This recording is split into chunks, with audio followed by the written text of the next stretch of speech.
Well, I hate my fucking job. Well, I hate my fucking job. Oh, oh, oh. You know I hate my fucking job. Well, I hate my fucking job. Oh, oh, oh. Hey there, all you ninnies, twits, dingbats, and social reprobates. This is Reverend Norm welcoming you to another electrifying, stimulating, and totally off-the-wall sensational episode of Killed by Desk, the only show that answers the question that no one's asking: what do us misfit musicians, weirdo artists, and oddball scenester mainstays do to make a living? Prepare to have your minds completely and totally blown for the details you never thought you'd want to know. The ups, the downs, the conference calls gone wrong, the coworker questions, the dress codes, and what they've learned and what they wish they hadn't, and if they're at all happy where they are and what they've become. From selling out to doubling down, let's talk punk rock business and what happens when the two get all mixed up. Here's your host, Bill Florio. Hey, this is Bill Florio. This is MC Charlie Boswell. Hey everyone, it's Dave Harrison. And I'm Jesse Cannon. Hey guys, today we're talking to Chicken John. Chicken John is notorious he's kind of known as the guy who killed GG Allin. Is that right, Dave? That's what I've heard. I mean, I went into this with a lot of preconceived notions about this guy. I can be honest, I was prepared to hate him. Why would you hate Chicken? You know what? Everything about him online, it just like, everything I've heard about him, his appearance in documentaries and whatnot. I mean, everyone who knows who he is, I don't think there's anyone that's lukewarm on Chicken John. I think it's either, you love him or you hate him kind of situation. Maybe you shouldn't believe everything you read on the internet. It's true. I mean, he even said, everyone you'll hear in the interview, but he said, that's a way that it's a litmus test for him, for people. I think I fell for it. I definitely enjoyed this talk. I thought he had a lot of cool things to say. And I know... You got one over, Dave. Phil Spector said, to know chicken is to love chicken. Yeah, but people said they didn't believe what the Ramones said about Phil Spector, and they were right. So that contradicts everything. I have a good story about that. Did you pull a gun on Phil Spector? You pulled a gun on one of your bands. So this is Jesse Cannon. So I worked with Marky Ramone on the Misfits Project 1950 record. Classic record, yes, obviously. Marky arrives way early to the session because those guys were never on time. And so I have to make small talk with him. I'm like, so Marky, what was up with Phil Spector pulling the gun? And he looks me in the eye, puts his finger in my face, and goes, "It wasn't me, it was those idiots." Goes on and on about how they deserved it and how that they were asking for it pretty much. It's the Brotherhood of the Wig. I mean, secret society.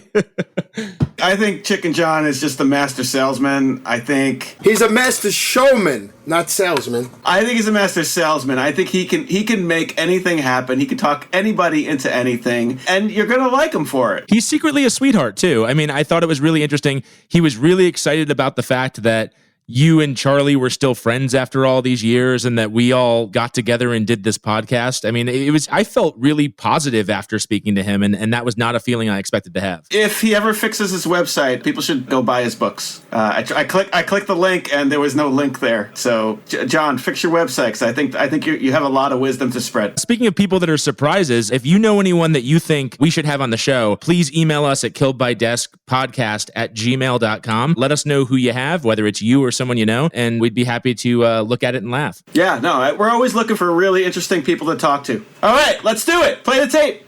All right, we're going to start the interview now. Okay.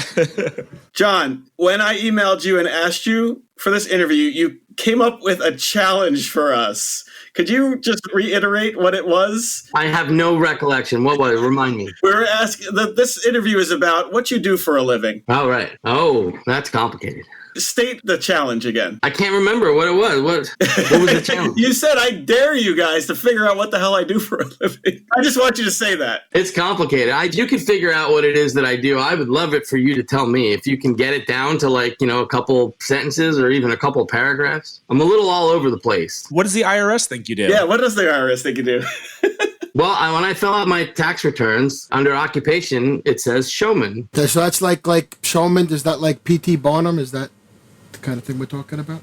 P.T. Barnum was also a showman, yeah, yes. What makes you different than P.T. Barnum? Well, I'm a better kisser, for one. P.T. Barnum was a booking agent. That was his thing. He presented wonders of the world, at first in his museum, and then he did a traveling show. He ripped off this really great thing called Tent Chautauqua. Tent Chautauqua was a kind of a lecture series that would happen in a tent that would travel from town to town. And it was like kind of a variety show. They would have like lectures, and then they would have different kind of ethnic music, like sitars or weird clog dancing from Ireland and stuff, do some like horse tricks and other kind of stuff. And they would just do this like show, and then it would travel around America to people who had never seen a show before. It was fantastic. P.T. Barnum ran a museum in Manhattan, and he was out somewhere out in the world, and he saw Tent Chautauqua and then closed up his shop and went on tour and made the circus. Is he like an inspiration for what you do? I mean, who are you ripping off? You know, a little from here, a little from there. You know, I'm a great amalgamation of other smarter, taller people. I have a quote from one of your friends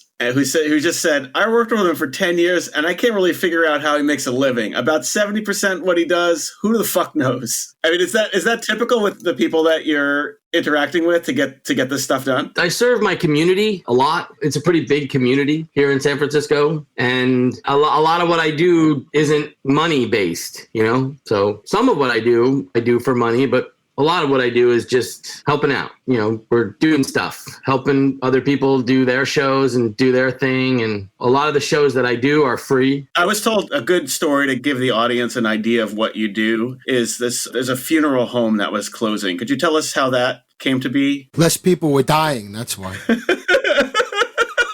Well, ironically, the funeral parlor guy died, and his kids didn't want to take over the funeral parlor. He wouldn't even give himself the business?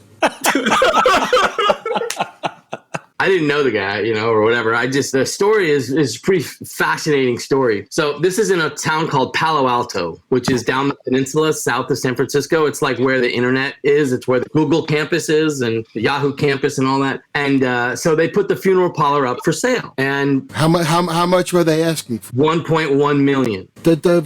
Most of these internet places would scoff at that low valuation. Well, it was in a residential neighborhood, you know? Did it have any venture capital backing? No, man. It was just a funeral parlor, you know, that had been there since the 40s. I thought we talked about Silicon Valley. Yeah. But people have to die there, too. It's in a residential neighborhood. They die?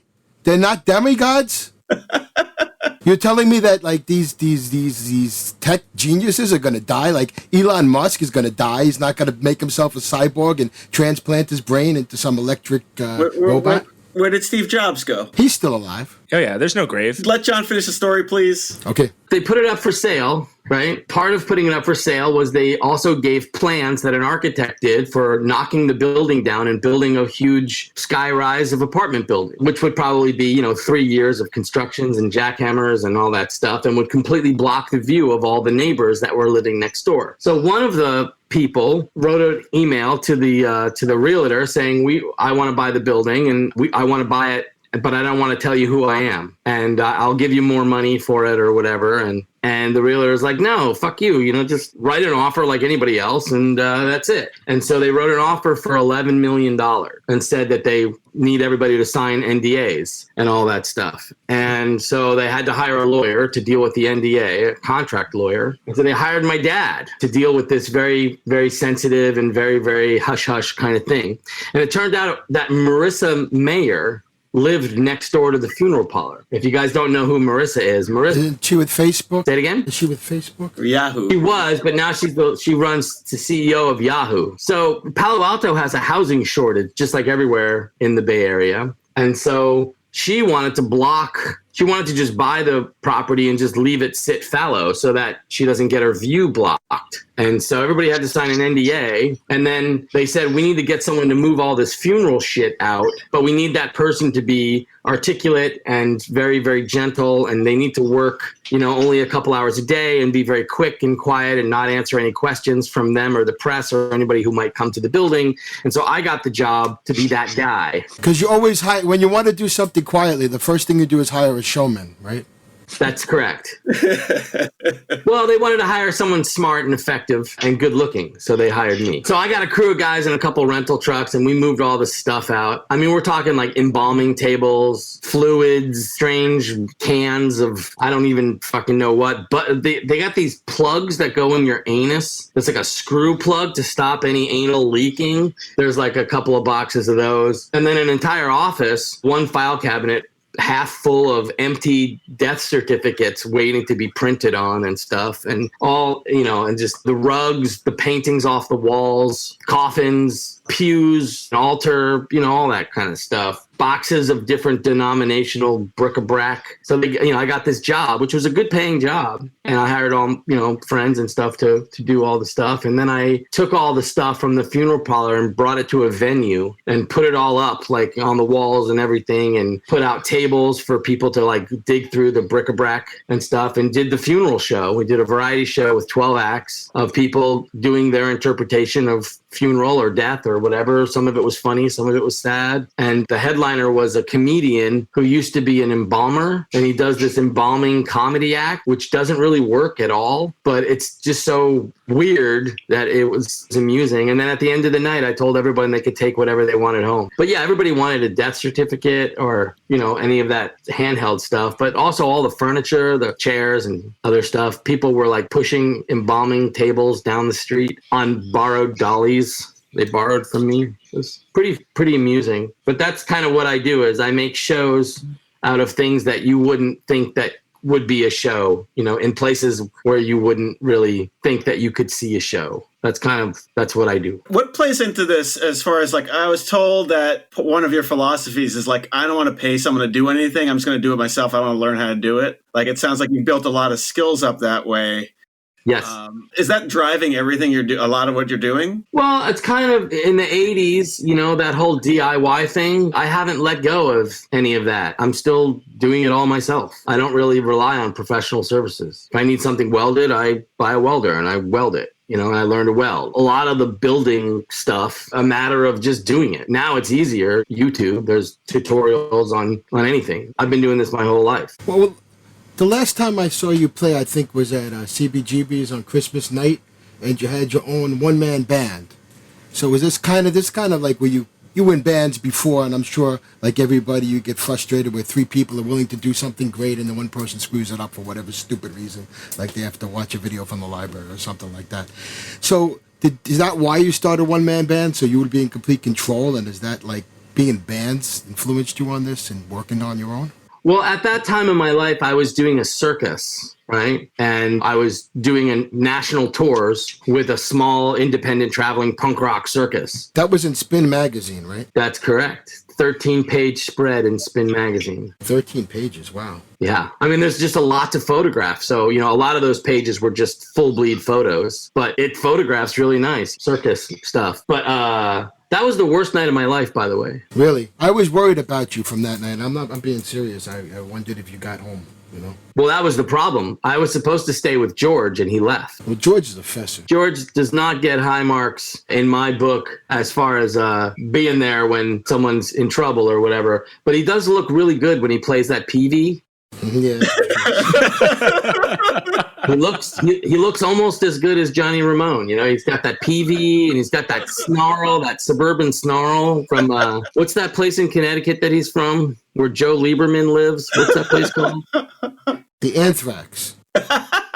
There's that town in Connecticut. What is it? I can't remember. It's some rich Bridgeport, town. maybe. Yeah, Greenwich. It's Greenwich. Greenwich. Yeah. There's a big difference between Bridgeport and Greenwich. Bridgeport is actually where P.T. Barnum is from. Yes, there's the P.T. Barnum Museum's there. Yeah, he was the mayor. I would venture to say that Mark Rentzer looks better playing guitar than George Tabb. There's more scarves and like glitter involved with Mark. He's in touch with his feminine side, which is important. I don't know, George. George is pretty punk. He also knows how to play his instrument.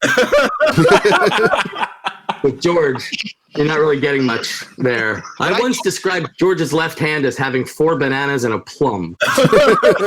I called George up about that to make sure you're all right, and he just told me you stay with Mark. Don't worry about it. Yeah, none of that's true. George, I was supposed to take you to, and at that time in my life, I was drinking too much. And that night, I had drank so much that that was like a wake up call for me, because I found myself on the street with all my stuff, too drunk to really function. And I ended up having to fight, to keep my stuff because people were trying to take it from me. It was a pretty bad night. When we came back to look for you, I'll tell you, we didn't find you. Charlie came back to try and steal your stuff.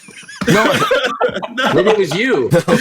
we came back to look for you because we dropped the drums off. Then we came back to give you a ride, but we couldn't find you. But I do remember you gave me this really cool magnetic puzzle. That was before. I needed to have the worst night of my life to turn some things around for me. But anyway, the one-man band was just something that I thought of the idea of doing it, and then I just did it, and I could instantly do it. I didn't need to rehearse it or anything. I could just do it because I play drums and I play guitar and I sing, so I could just do them all at the same time, and it was funny. So, and it became the opening act for my circus, which was easy because it was like one less act that I had to deal with. It was just on tap, set up a couple of shitty drums with some zip ties and stuff, and then I could people found it amusing, and I've done it for years. I've had some small success with it. It's funny. People do that seriously now, don't they? I mean, isn't there that Bloodshot Bill guy and the guy from the Space Shits? Like there's like that whole one-man band like garage rock thing going on where I think they're all Canadian. They do the drums with their feet and then they play the guitar on top of it. There's a bunch in the Deep South too. I went to a festival of them once.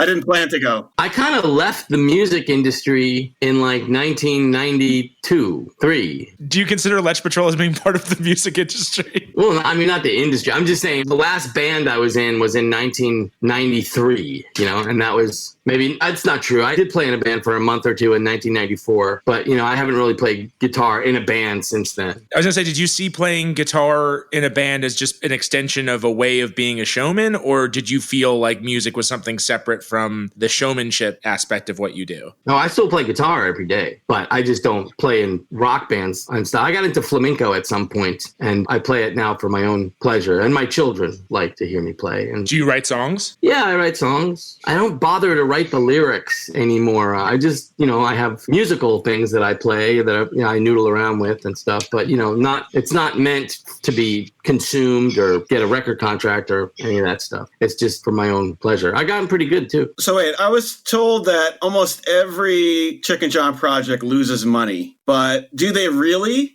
Or is it like, could you trump it up to like everything you're doing is building your myth and building your marketing and that kind of thing? Marketing? What the hell am I marketing? Who am I marketing to? Your community. You said you do community events, right? So how do people even know you're there if you don't keep it going? Well, it's a lot gentler than all that. So I used to own a venue, like for years, 25 years or whatever. I was a venue owner, different venues, different spaces that I would either, control either temporarily or permanently. Like for a while, I owned a club, the bar, and people would come and do shows and stuff. Not really bands, though. It was more like place for odd and unlikely variety arts, bad tap dancing, juggling, that kind of stuff. Theater, open mic, that kind of stuff. It was not really a place for music, certainly not punk rock music. And I had a theater for a while, and then I got into weddings. I had this gay marriage in San Francisco was pretty popular when it became legalized and stuff. And my theater came up with a method to throw a $5,000 wedding for 100 people that could be implemented pretty short notice, a couple weeks or something. $5,000 is the venue, the staff, the DJ, the food, the booze, all of it, soup to nuts, cake, all that stuff. So like that's kind of, these are the things that I've been doing. So, the venue made money. I made a living at the venue and stuff. And then I sold the venue and that certainly made money. I owned the real estate, and the real estate, I bought the real estate in 1997 and sold it in 2018. So it went up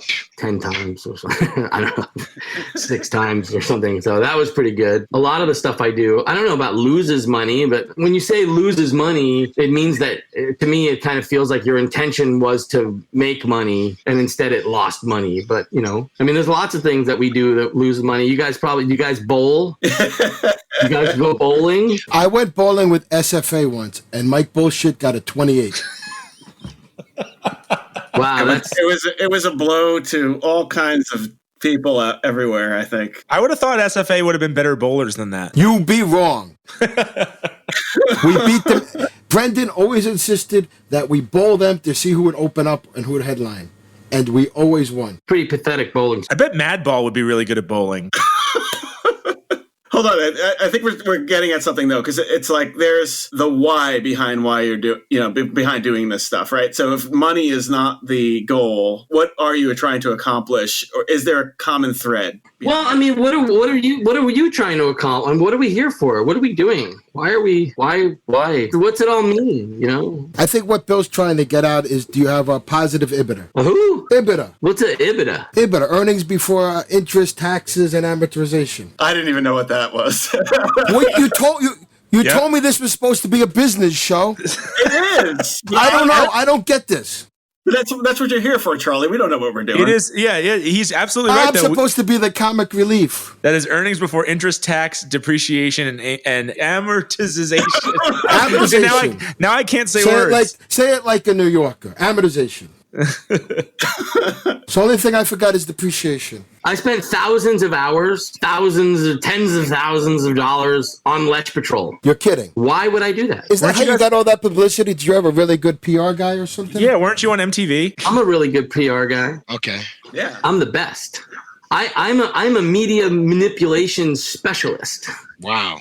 They tried to put a food court in my local park, and I made it look like I was an army of people trying to stop the food court going into the park. I committed to doing a puke in. It's kind of like a sit-in, but a puke in. Get it? Puke in? Get it? That we were going to go and vomit on all the food.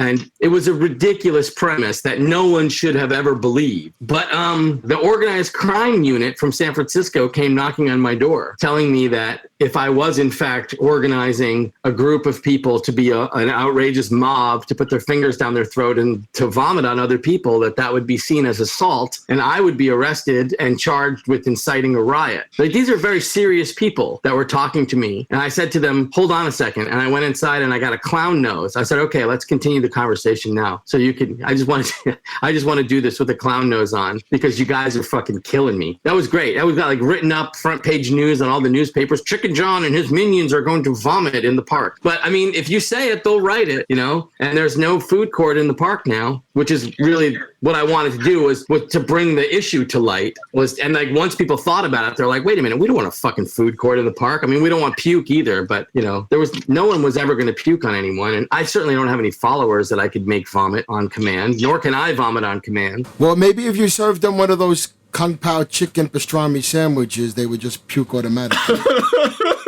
We're trying to get the food court out of the park, okay? Could this work anywhere else other than San Francisco? Like, I mean, could you do this in Little Rock, Arkansas, or would you just have disappeared a long time ago? I mean, I think that I thrive in San Francisco because there are compatriots that, you know, I could lean on to do stuff with, and that there are people who will consume the wacky stuff that I produce. But I retired from show business in 2015, and I have another project I'm working on now. I don't really do shows anymore. But we were talking about Letch Patrol, and I was talking about like why I spent all that time and energy on Letch Patrol. Do you know why I spent all that time and energy on Letch Patrol? Harris's star power? We're dying to know. Come on, think about it for a minute. Why did I invest my time, my youth, my young years? I could have been in a cool band with like leather pants and got a record contract and stuff. I actually did get a record contract with Letch Patrol. I got a $60,000 exploratory deal with Atlantic. From what I understand, I've been told that one of your things is like you're daring yourself to fail. Like you're making it as hard. I think that Letch Patrol was a screaming success. I took Letch Patrol further than anyone ever thought possible. You're asking us why. Why? It was a challenge. That's what I'm saying. Like, it sounds like you want a big challenge. I want to do this with Harris as the front man. Like, that's a big challenge. I did it because it was fun. It was interesting and fun. It was worth my time. It was amazing. But to Bill's point, you could have started, and you mentioned it yourself, you could have started a band with, at that time period, a New York City rock and roll band with guys in tight leather pants and all that, and you probably could have gotten a record contract. So I think you're mistaken. Were you actually around in the 80s? Yeah, I was here, yeah. I know you were, but this leather pants things with people getting record contracts. I sure as hell didn't see that. You were too busy bowling with SFA. Let me ask you this, John. Are you the one responsible for that Scumfest? No, God, no. John Lane. John Wayne? Didn't they just ban him? Lane. Johnny Lane. John.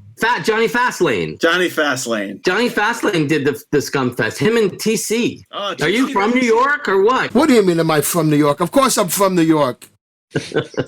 I wouldn't go anywhere near Scumfest. TC's the guy I was trying to remember his name last week. Anyway, you have some inspiration there. You do have those festivals. You do have this. It seems like you get tired of things too, right? You quit music in 93. Why did you quit? And why did you move on to something else? So I lost my partner in 93. You know, it was very hard, super hard. I needed to reinvent, do something else. I put music away, and that's when I started the circus and started traveling with the circus and doing all that different activity to just kind of have a fresh new take on life, you know? What happened in 2015 that you're now going on to the next thing? As a showman for 20 years, I had ideas. And I always thought one day, I was always building this grandiose, giant show that I was going to do someday. Someday I was going to do this show. It was going to be super complicated, and I was going to have all these elements in it and stuff. And I did it. I did the show. I planned it out. It took 2 years to plan out and execute, and I did it. I mean, I had to basically start a new organization to implement it. And when I was done with it, then I was like, well, I can't do any better than this. And so I retired. And and my intention is to turn that show into a kit and then take that kit and present it to other organizations and other markets and kind of help them either steal from that show parts of it that work for them or to do that show. And it's become a very complicated, time-consuming, and expensive endeavor. And that's what I'm doing now. It sounds a little bit like the Tom Vu seminar. I don't know what that is. Charlie, explain Tom Vu seminar. He teaches you, sits on a boat and how rich he is, and he's going to teach you how to flip real estate and make millions of dollars like he does.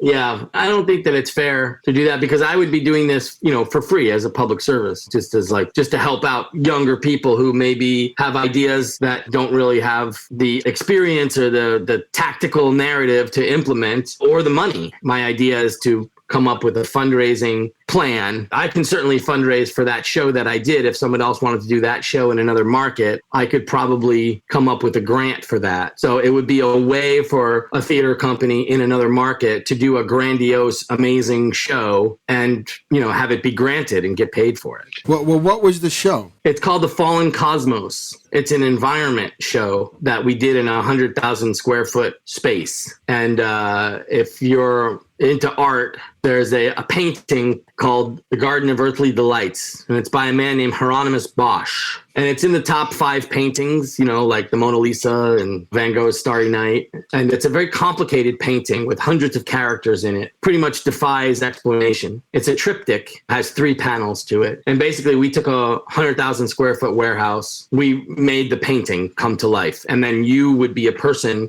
who would move through the painting, of your own free will and have different experiences and encounters, which were very gently guided. And you would be guided through the painting, through the panels. There's a lot of esoteric communications that were happening and stuff. The ticketing mechanic to get to the show was incredibly complicated and fun. The only way to get a ticket for the show is if someone else bought it for you as a gift. You couldn't buy a ticket to the show. Did you get to eat a baby? Sorry, that's a different painting.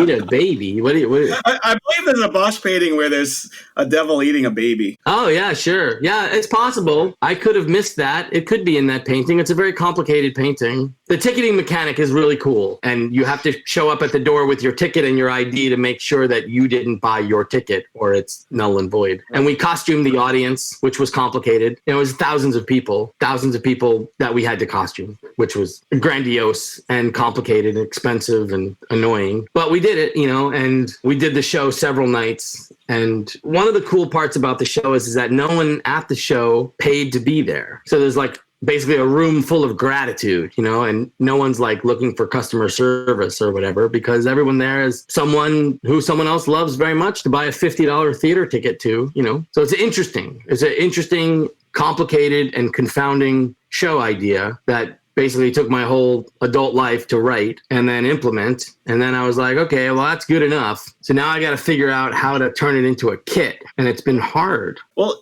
isn't it a lot of what you're doing relies on someone like you to lead it? Is that true? Well, there are people like me, I'm not an anomaly. There are leaders that arise that take the helm. I mean, could someone, like, so you finish this kit, could someone take this kit and apply it to something that is completely different? It might be like everything that you hate. That's fine. I mean, I don't hate anything. So, I mean, what I hate is that people don't do anything. So if someone does something, then I love that, whatever it is that they do. So, I mean, you could take elements of my show and take it for free and go do whatever you want. I have the merit badge, that other people don't have. 10,000 shows. So where did you get that merit badge from? We talked about that earlier before we started recording. So you have a merit badge that says 10,000 shows. So 10,000 shows would be roughly, 30 years? I guess, something like that. I mean, I stopped counting after a while. So if you did a show every day, 365 shows a year, 10 years would be 3,650. So roughly did one show a day. When I owned my theater, we did 8 or 9 shows a week. Easy, minimum, so. Is there an archive somewhere of all of your shows? Like you can look at the Ramones or the Grateful Dead as to what show they played that day. Is there one for Chicken John? Fuck no, man. I mean, maybe like in the margins of a newspaper somewhere while I was driving, I kind of worked it out. But I mean, it's easy math. You don't need to be a genius. But the Guinness Book of World Records would not accept this as a true record. I mean, if you pay them enough, they'll spread your lies across the land. And that's not a reliable organization.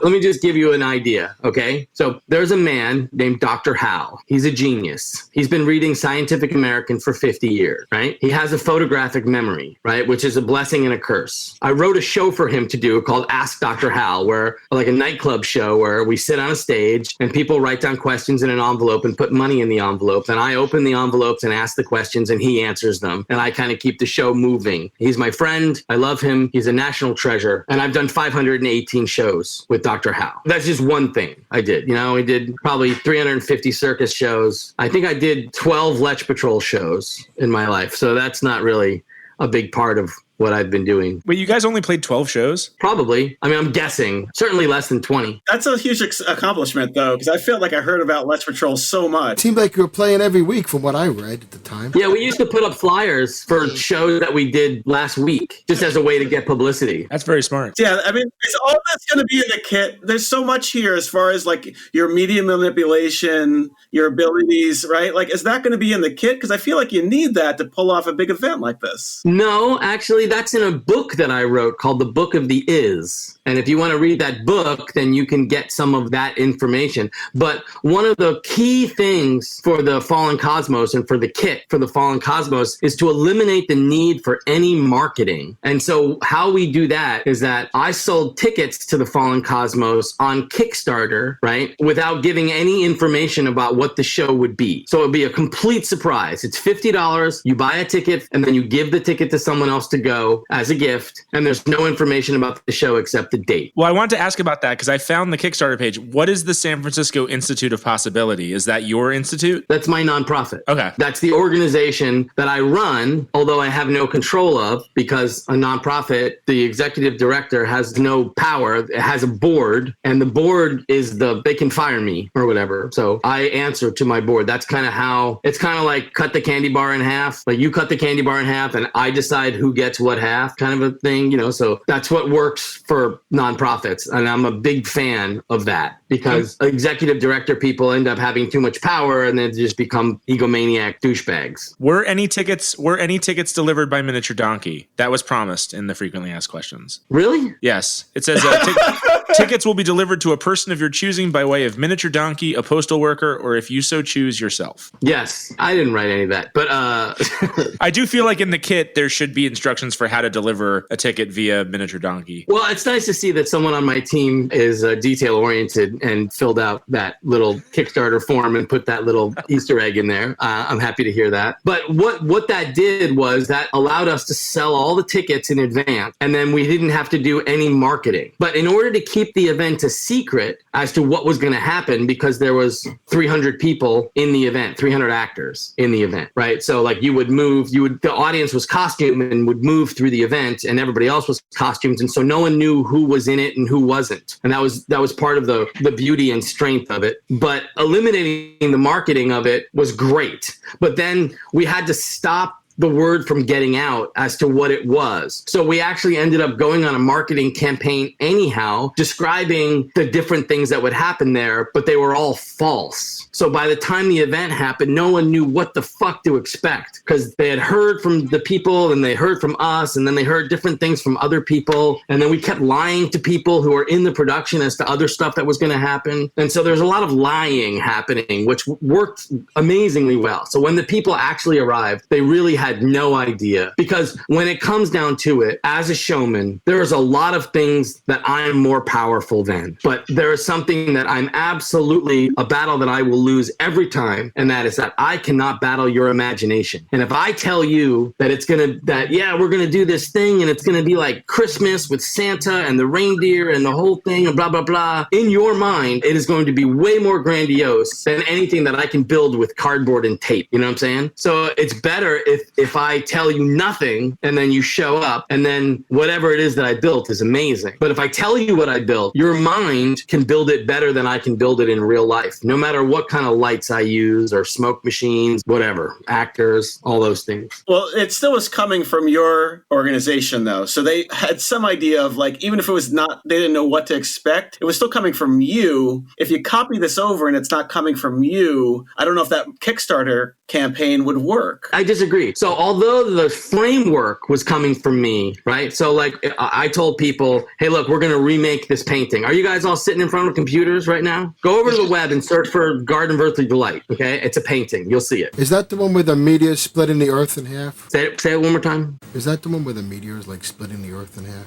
No, it's got just a lot of naked people. So that's something that you'd be interested in possibly by itself. A little bit of a low-hanging fruit there, but yeah, there's some naked people in there. A lot of people paint naked people. That's kind of a thing. The idea is that I told people, it's like, here, look, this is what we're doing. We're doing this painting. So you come up with something that works with this painting, but it doesn't have to be something that's in the painting. Imagine taking the painting and putting it over your head and sticking your head in the painting. Now look to your left, outside of the borders of the painting, and look to your right, outside the borders of the painting, and imagine something that could be in the world of that painting. And that's something that you could make as well. It doesn't have to be something like, if you look in the right panel, there's like ear with knife, right? Ear with knife. What the hell is that? It's like an ear with a knife. Like, why, right? Like, what sense does it make or whatever? Like, that might speak to you. You might be like, yeah, I want to do ear with knife. And so in my show, a guy came up with a tricycle and built an ear with it and shoved a knife out the front, and he was riding the tricycle through the event.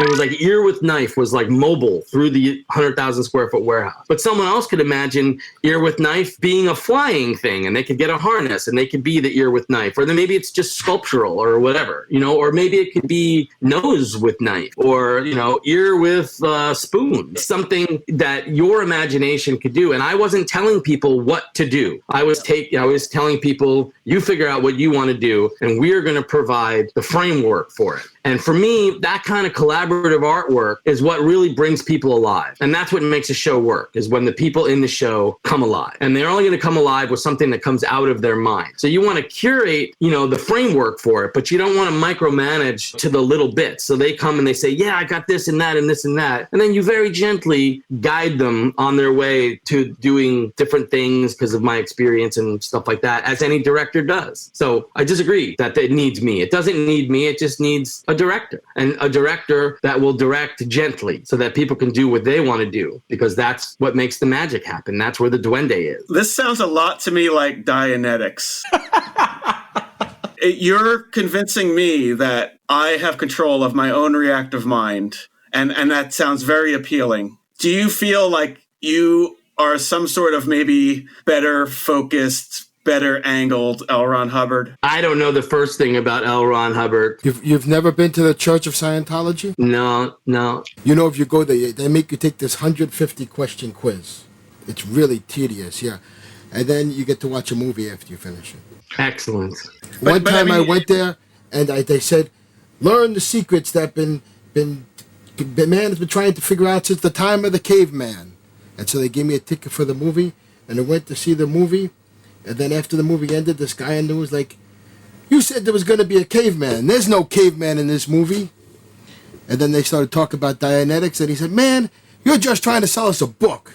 and he walked out. Yeah, I think John could pull this off where they wouldn't feel like they were selling a book because they're part of it. They're part of this, right? Well, that sounds like I was just listening to this thing on Synanon, the addiction recovery program in California in the 60s and 70s, and that turned into a cult. Like, do you ever think could you have been a cult leader if you had wanted to, John? You know, in the early days of Burning Man, that was the thing that I did that felt the most cult-like, like full-on cult-like. So, like, we used to build the Burning Man out of... What is this Burning Man? Because, like, in New York, every once in a while, some jerk set a bum on fire on the subway. Is that, like, what this is about?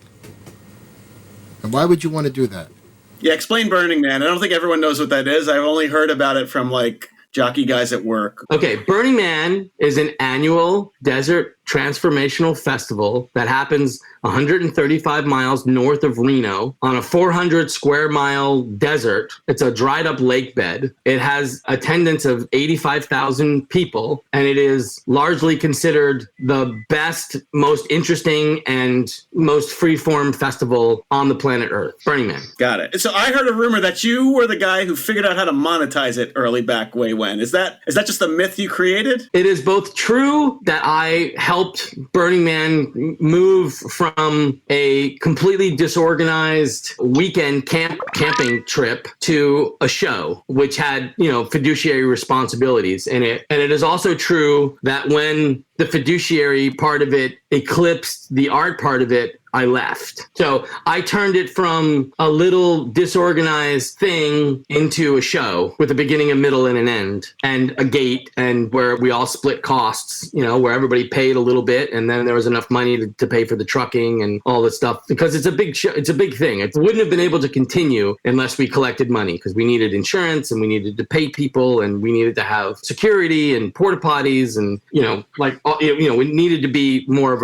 a regular show. So you made it less hippie, and then the hippies sold out like they always do. Correct. That is exactly what happened. It wasn't necessarily hippies. It was like kind of the people who are now in charge of Burning Man it's not like they were hippies ever. It's that they were people who never were, they weren't exceptional people that like ever had any attention, right? And so like this, when they started to getting attention, right? The funny thing is that the people who run Burning Man now, they hate their audience, but they get attention, and they just love the attention that they get, and that's why Burning Man still exists and exists the way it is and stuff like that, and why people like me left. It's because, they have spent tens of millions of dollars trying to make the event about them, and it's not about them. It's about the artists that go there and show their stunning works of art. That's what it's about, but they try to make it about them and like their management style. And it's like, no one's coming here because of your management style. That's not what's happening. But what did you learn? It sounds like you learned a lot from this, though. And it sounds like it did build what you have done since. It's true. Burning Man I brought a lot to Burning Man, but I took a lot too. A lot of my gravity, is that I play guitar in the Murder Junkies, that's on the music side of town. And a lot of my gravity as a showman is that I'm like an original Burning Man person. For your cred. It's like your cred. I'm an early Burning Man person, and I played guitar in the Murder Junkies. That's pretty creddy. So, there's this showman aspect, right? How is what you do different than someone being a rock star from like a normal person's perspective, right? Like, are you Brian May? Are you Freddie Mercury? Are you both? Or you don't give a shit about any of that? What the hell are you talking about, man? I don't know what he's talking about, man. He seems to be obsessed with this queen. I don't are you guys are still a band? It says right. I just wrote that so you wouldn't know who I was. But yeah, you're right. All right, you've knocked me down. I'm not knocking you down. Are you saying that him saying you're in Bug Outside, he knocked you down? Bug Outside knocked a lot of people down. This is from a guy who played lackey for some unfunny comic for years. All right, hold on. This is going south. What? Are you guys still a band? You still play? We could. We never officially broke up. When's the last time you played music together? 2014. Okay. Let me tell you something, okay? And this is from the heart. When I was young and I bonded to GG and I bonded to Harris and George and a lot of the other people that I bonded to, I never thought that I was going to live to be up into my 50s. It just never occurred to me, because I knew a lot of people that died young because of the AIDS, and because when you're a junkie prostitute, a lot of people die. That's just, that's your community. So I got to tell you that, like, you guys could still play music together. That's fucking amazing. I wish that I could play music with some of the people that I played music with when I was younger. I wish I could go back and like play those old songs, or even just like in a rehearsal room or whatever. I mean, to do a show, that would be amazing. That would be so much fun. But I bonded to like these extremists. I bonded to terrible people, you know, that just weren't very community minded, and they weren't in for the long haul. They didn't make very good friends, and they all died, you know, so. Well, Harris is still alive, isn't he? Yeah, but I mean, he falls under the category of they don't make very good friends. Also, who the hell wants to play music with Harris? I mean, you don't play music to play with Harris. You play live with Harris because of what Harris will do in a live environment that's amazing and funny. And he's a showman too, right? I mean, like, I remember George telling me a story about how he would purposely get the cops to send him down to Florida in the winter because it was warmer down there. I mean, some of the stories I've heard about him are incredible, and that's kind of what we were talking about before about if your whole life is a performance. And I guess that's the delineation between you and some of the people not really knowing Harris, not knowing GG Allin, any of those people. You know Harris. If you know Harris for 5 seconds, you know him for 50 years. There's not much more there than when you scratch the surface. That's pretty much all there is. Mm-hmm. But yeah, I mean, you bonded with these folks, but it sounds like they built a lot of what you are. Yeah, that's true. I'm just saying that I envy you guys, that you guys are still together. Like, even if you're not playing music anymore, you still have your lifelong friends and you're fucking around. Now you're doing interviews with idiots on the internet. You got that, Peg. So it sounds like my goal from this is to get Letch Patrol back together to play that 13th show. Bug out Society will open. I'll make sure Harris's arm gets broken again. Hey, man, I paid good money for that guy to break his arm. So I'm just thinking about some other things that happened this week. You said to me two things, right? Like you don't use a calendar, and my projects don't really work on a timeline, right? But you have worked on these large things. I mean, does that sort of thinking work against you? Well, I'm retired now. Well, I don't do projects on timelines. I'm retired. I mean, did you delegate all that, though, as far as, like, we need to get this done, here you go? When I was working, I had a calendar. I just don't have a calendar now. I'm retired. Oh, okay. So then you've accomplished a goal there, then. I've never had a calendar.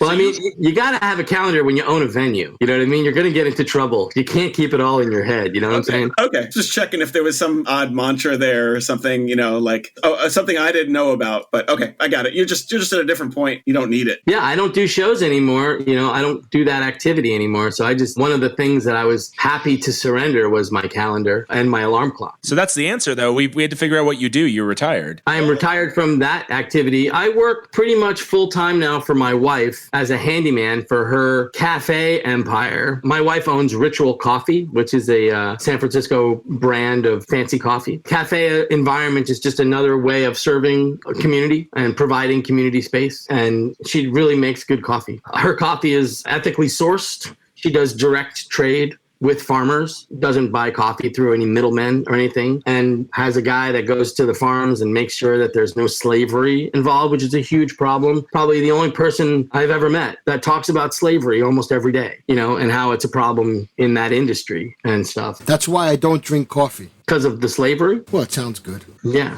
You want me to send you a bag of slavery-free coffee? Give me your address. I'll send you a bag. Lately, I've been helping my wife out she's always got something breaking or whatever, and I'm just too goddamned mechanical to say no and stuff. You can't let her pay some other guy to do it. Yeah, I save her more money than I could ever make. That's funny. I save her hundreds of thousands of dollars a year. I'm not kidding. I'm just being honest. Literally hundreds and hundreds of thousands of dollars. But I have another project that I'm looking forward to doing, and that's going to start probably, you know, in a couple of months. I just actually hired an admin this week to help me, and so I'm probably going to be retiring from being the handyman guy and kind of move on to this next project. Talked about it a little bit before the interview started. I have a compendium that I'm looking to publish of event ideas.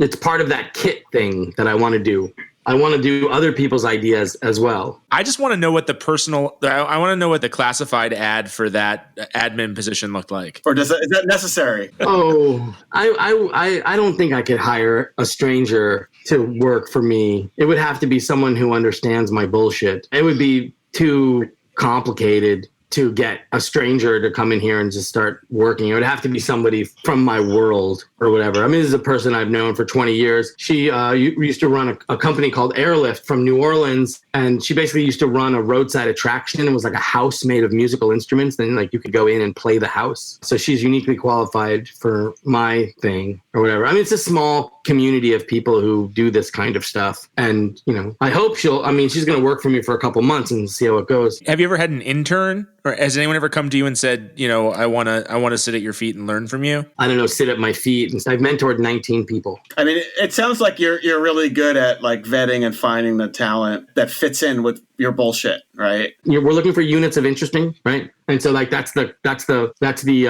commerce. You know, that's our currency. And people come to me and they're like lost in the world. They don't know how to do anything. They don't know where to live or whatever. Like that. You know, like they just come and pull the talent out of them. And you know, teach them to drive, teach them to drive a truck, teach them to fix a forklift, teach them to, you know, use tools and to think and to push and pull and teach them how to work. And, you know, and so, cause a lot of what I do is just moving stuff, fixing stuff, you know, loading the truck, you know, that's a lot of what and so, you know, there's the marketing stuff and then there's the mechanical stuff and, you know, all that stuff. But, you know, I have kids now. So I can't mentor anybody because all of that energy that I would give to mentoring somebody, I now have to give my kids, and there isn't a fucking ounce left. Let me tell you. Well, I mean, at least before, did you prefer to mentor that person who is like in great need than try to get someone who already had the skills? Like, I would not mentor someone who had any skills. If you had skills, then what do you need me for? Oh yeah. No, what I'm saying is did you prefer to like bring someone up from zero than to have someone come in and just say, hey, just do this? Well, it's not like I like put an ad in the paper like, hi, I'm available to mentor you. But, you know, like this is just that happened. Like, people who like fall in your lap, like lost people in the world. And you're like, hey, it looks like you're between things, you know, come live at my warehouse in this tiny room in the back that I have for people like you and work for me all the time, you know, for free. If someone was listening to just what you said and not the rest of everything you're about, doesn't it sound like you're kind of a cult leader? Yeah, I guess sort of. You kind of interrupted me a little bit. It's like, come to my warehouse and work for me all the time for free, have an amazing, fun experience and learn the ways of this world in a way that you never could any other way. And if you're interested in this world and you're interested in being part of this community, it's like a kind of a shortcut into like doing all the fun parts of being in this community without having the drudgery of paying San Francisco rent, which is astronomical. I mean, an apartment in San Francisco, a studio apartment in San Francisco rents for $3,800 a month. I keep the same question. Have you ever been accused of running a cult? Are there certain people that just don't like you because of like, they don't understand the whole deal? Yeah, there's a lot of people that don't like me. It's weird. A lot of people see in me, you know, what they want, you know, like, you know, to some people I'm terrible, awful, miserable, horrible person. And to other people I'm like an angel, you know, and stuff. I've never wronged anybody. I don't owe anybody any money or anything. I'm never going to have a Me Too moment or whatever, you know. I'm pretty hardworking and straightforward, but I am from New York and I'm deaf. So a lot of people think I'm yelling at them when I'm just kind of hard of hearing. And I have that New York kind of spirit where people say, the Californians say that I'm aggressive or whatever. So that's what a lot of people don't like me because they think I'm yelling at them, but I'm just deaf. And once you realize that I'm deaf, then you could say, hey, talk softer. And like, oh, and then it's a little easier. There are people that don't like me. You know, you can go to Chicken John Sucks Facebook group. I haven't been there in a while, but they have some opinions about me. But yeah, no, the cult thing, I've never really heard anyone say that what I do is a cult. It's just, if anything, it would be a cult of toil, work. Have you ever wanted to start a cult? No, man, I don't start a cult. Like I said, you know, when I was doing the Burning Man thing, like here, I'll give you an example. When we were building the Burning Man, we used to build the Burning Man out of scrap wood, right? And we would load the scrap, we would build the man, the arms and legs would be like, you know, 18 feet long, you know, and the man is like a 45-foot statue. It's huge. It's huge and it's complicated. And we would build a leg. We would load the legs onto like a flatbed truck, right? And when we would unload the flatbed truck on the ground in the desert, I watched somebody once with deliberate reverence as they were holding the end of the leg like that. It was like this holy thing, like it was a religious kind of thing. and I had to yell at them and say to them, this isn't a reverent thing. This is scrap wood that is going to be burned. You're scaring me into thinking that you're weak-minded and that other people are weak-minded and that someone who's strong-minded is going to, convince you to do things that you don't want to do or whatever. Like, I don't have anything to do with any of that. This isn't religion. There was a time, though, they would burn you at a stake for doing that idolatry for that Burning Man. So. Well, I don't think that's the core demographic that goes. At least not then, right? Well, is there a certain type of person that's anti-chicken? Is there something in them that's a vegan? Fearful? No, that's what they call a vegan. I think that the people who don't like me are from all walks of life, and it's not a certain kind of person or whatever. It's just some people just don't like the cut of my jib. They don't like that New York energy, Isn't that true with everyone you speak to that's at the epicenter of some kind of movement where they say, yeah, we didn't know if this was bullshit or not? I was just reading John Doe's book about X and the early LA punk scene, and it's all written from different perspectives. So it's, it's not just him, it's different people talking about the scene. And it's kind of the same thing you hear about people talking about hardcore, people talking about punk rock, or people talking about probably the fucking Enlightenment. Who knows? But like, I think that, it always starts with a group of people who are kind of like, what's going on here? And it's only later that it becomes mythologized and dissected to the point where everyone understands what happens. And I think people don't know what it's like to be in something like that until they are, because it's a lot more confusing than the history books make it look like. That's probably what's most exciting in the creative process. Well, let me add, everybody wants the thing that they're doing when they were 18 to be an important thing. Everybody wants that. And I can't think of another group that had as much impact since we were 18. There isn't like a group that, that did something that really swept the world. In the mid 1980s, not only was, arguably had more of an impression on the world musically, but not necessarily politically, certainly having a lot more political gravity now or whatever. But we hit the ball out of the park. As far as proliferation, it was just fantastic. I have a very high opinion of all the people that were there doing that thing at that time. No one was doing it because of the culture, because they were speaking to a global audience, because it was going to catch on like wildfire, blah, blah, blah. People were doing it because they loved it and because they loved other people in that community and they wanted to have that experience and grow with those people and all that stuff. And so everybody on that park bench, all those people they're still my brothers, but whatever. I think that it's possible that the thing that I'm contributing my time to can spill onto a world stage and have ripples that ripple into the future and blah, blah, blah. But if I didn't think that, I wouldn't be doing it. I work pretty hard, but trying to work smart too, because I got to have time for make a living. And we've talked a lot about how I do things outside of commerce and for free and stuff like that. But I've always just worked to make money and then did art stuff for free. Because art is a terrible way to make money. I can make a lot more money,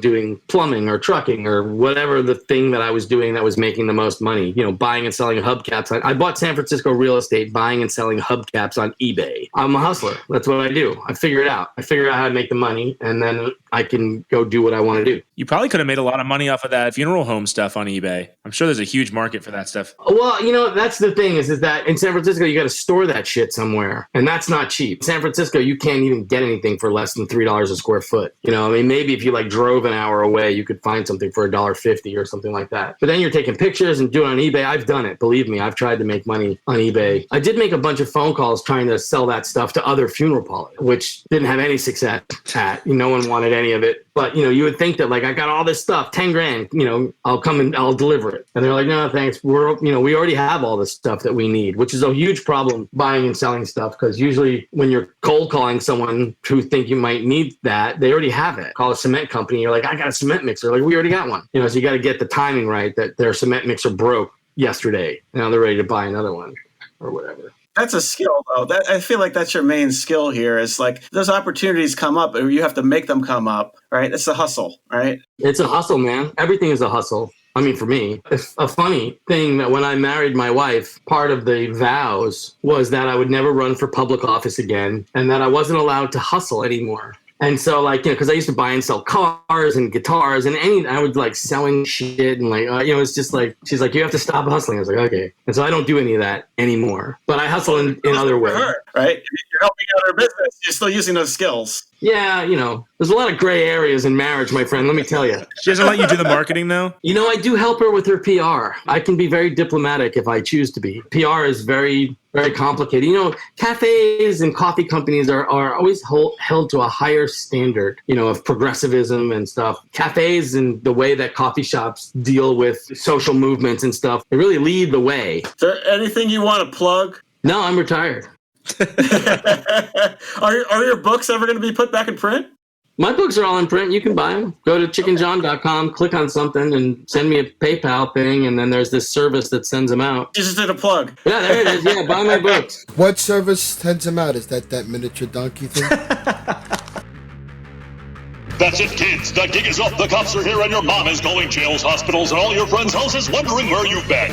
Tune in next week for another fascinating, mesmerizing, and absolutely unmissable episode. And be sure to get on the list and follow the boys on social media at Killed by Desk. This podcast is produced by Jesse Cannon. And if you enjoyed this conversation, there's tons more where this came from. For only $5 a month, you can get full episodes with each of our guests for a total of 5 episodes per month. Want to help us out with some gas money and to get us to the next show? We have merch and more at KilledByDesk.com.